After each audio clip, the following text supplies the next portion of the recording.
Ano ang mga signs na may mga intestinal parasites ang inyong mga alagang pusa? Number 1, weight loss. Kahit magana or normal ang kain ng pusa, mapapansin mo ang pagpayat nito. 2, diarrhea. Madalas ang pagtatae, minsan may kasamang dugo. 3, vomiting. Ang pusa ay maaaring magsuka at maglabas ng adult worms. 4, pot belly. Nangyayari ito mostly sa mga kuting na bloated at nakausli ang tiyan, which is a sign na maaring marami itong bulate sa tiyan. 5, lethargy. Ito ay panghihina or pagbaba ng energy level ng pusa. 6, dull coat. Kapag dry at pangit ang balahibo ng pusa, ito ay indication na poor ang nutrition absorption.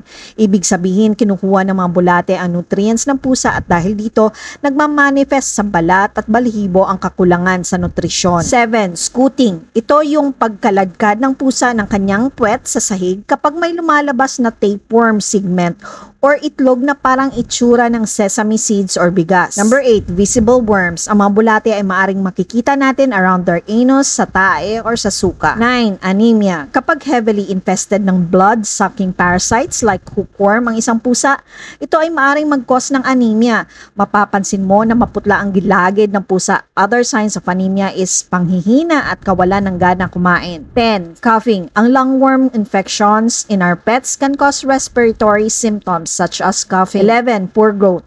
Sa mga kittens or young cats, ang pagkakaroon ng infestations can lead to poor growth. Para matulungan ng ating mga pusa, mapuksa ang mga intestinal parasites at para maprotektahan ang ating pamilya at maiwasan ang hawaan, kailangan ng periodic deworming.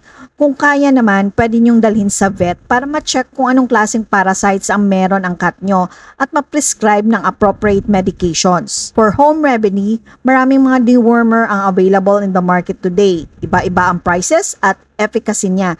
When buying your dewormer, make sure to read the product description. Alamin kung ano ang mga parasites na tinitreat nito at ang proper dosage and administration. For my cats, I'm using a broad-spectrum dewormer which means effective ito sa iba't ibang klase ng parasites. I'm using different brands but recently I'm using Puenta Finbendazole tablets.